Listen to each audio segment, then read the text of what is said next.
राजा coffee मशीनची order मला बाहेरगावी. तर नमस्कार मित्रांनो, मी तुमचा मित्र असेल पुन्हा स्वागत करते का नवीन ब्लॉगमध्ये. तर मी आता चाललो किराणा दुकानात. कॉफी पावडर आणि कॉफीचे कप न्यायचे आहेत मला, आणि साखर पण न्यायची होती. तर मग आलो न, मग साखर वगैरे घेतलो ना. प्रगती स्क्वेअरवर वाट पाहत होतो, इकडं साखर होती. मग आले ड्रायव्हर काकाजी, पप्पाजी पण नाही जातात. जिंदा पाकड़ बिल्ला. हाँ ये कर लो पहले. मी ऑर्डरवर ह्यासाठी नाही चालू, कारण घरी चर्चा पेटक आहे ना. मग मी आता दुसऱ्या साईडवर ऑर्डरवर जातो. तर मग आलो इथे, तर तुषार भाऊ माल वगैरे काढत होता, म्हणजे गुलाबजामुन. मग गुलाबजामुन वगैरे काढलं, तर मग मला म्हणते इस्तो पेटवून दाख म्हणते. मग इस्तो वगैरे पेटवलो मी, अंदांवर झाकणी झाकून टाकलो. अंदान मांडलं होता गोबीचा. तर आणि मग ह्या कुकरचा खेळ करते ती लहान पोरावानी.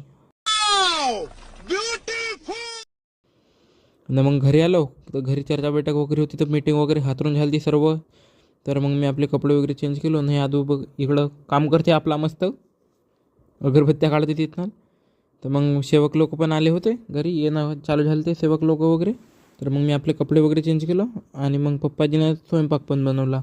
जेवण राहते आमच्या इथे. तर माफी वगैरे मागू शकतो मित्रांनो, कारण की माझे काही एक दिवसापासून ब्लॉग वगैरे पण बंद होते. काही कारण असतो, मोबाईलच्या पण कारण आहे, आणि टाईम पण मॅनेज नाही होत आहे. तर मग असेच ब्लॉग भेटत राहतील. चर्चा बैठक वगैरे चालूच होते तिकडे, आणि मग चर्चा बैठक संपत पण आली. तर मग आपण सोबतच, मग मी इकडं दार वगैरे काढलो सोबतच. मग सोबतच जेवणं चालू केलं. मग जेवणं वगैरे निपटत होते मस्त. तर मग ब्लॉग ह्यासाठीच नव्हते, कारण की टाईम वगैरे मॅनेज नाही हो माझ्या, ऑर्डर असल्यामुळे. तर मग माफी मागतो, असेच ब्लॉग बघत राहा. तर मग अजून बेड वगैरे गुंडलं सर्व ना. मग हे इकडे चाय वगैरे काढत होते, रात्री चाय. तर आजचा ब्लॉग कसा लागला तर नक्की सांगा. असेच ब्लॉग बघण्यासाठी फॉलो सबस्क्राईब नक्की करा. सर्वांना जय शिवराय.